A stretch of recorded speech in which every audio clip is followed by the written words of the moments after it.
Kay unsa may sense ang pagpangita nimo og kwarta kung gisustentuhan man ka sa imong ginikanan para unsa ra man day na pang vape nimo, pang date ra sa imong uyab. Kuya, unsay ma-advise nimo sa estudyante nga gusto mo earn og money while nag-school pa? So the fact nga nangutana ka na ko ana, it's safe to assume nga maayo mo pagkabutang. Kaya kung naglisod pa mo, dili na ka mangutana na ko ana eh. Largo na lang kag trabaho aron naa kay kagasto sa imong pag-eskwela. Pero dili po mo suggest nga mo trabaho ka during sa imong pag-eskwela kay makasagabal ra man gud na. Kung bakasyon lang unta, pwede ra jud kaayo nga mangita kag summer job nga motakdo sa industriya nga gusto nimong sudlan ini college nimo. Pero kung trip ra nimo nga mangita ka og kwarta nya isabay pa gyud nimo sa imong pag-eskwela nga hinatagan ra man unta ka sa imong ginikanan, sabot ana dili pa ka kinahanglan mangita ug imong kaugalingon nga kwarta. Kinahanglan na nimo kay sudlan nimo imong utok.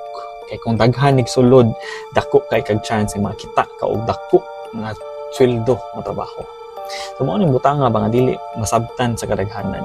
Nga samtang gipa-eskwela pa ka sa imong ginikanan, ang imo ra gyung buhaton kay magpadaghan ka sa imong nahibaw-an.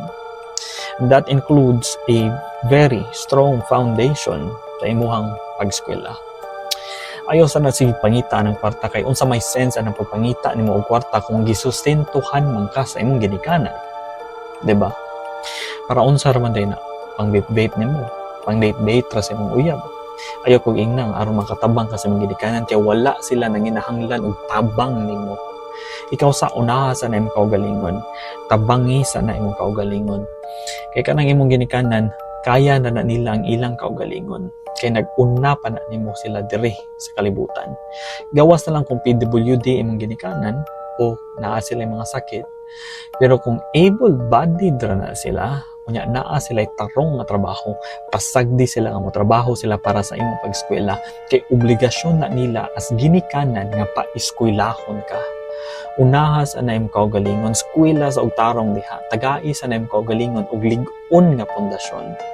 Kay overall, ang masulti ra gyud nako nimo kay ayaw sa pangita og kwarta. Kay kanang kwarta maka-addict mo gud na.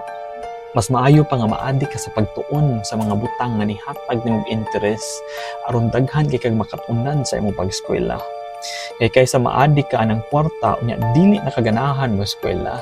Unya pag-abot sa katapusan ana, usa sa ka sa mga reklamador nga moingon nga grabe kayo kaubos ang minimum diri sa Pilipinas. Wala gyud makapildi ba sa level of practicality nga kanang pag-eskwela, daghan na kay nagnahimo nga mga doktor, daghan na kay nagnahimo nga mga engineer, daghan na kay nahimo nga mga abogado, nga mga dato. Ug ayaw jud mo tuo ang mga buangon nga naa sa social media nga moingon nga wala na daw nay kapuslanan ang pag-eskwela ug pagkuha og diploma. Kay ang gusto nila padiskartehon na lang ka. Kay kumugana pa lang unta na ang ilang giingon nga diskarte na lang. Hagbay ra unta tong mga dato ang mga tawo nga naa sa squatters area.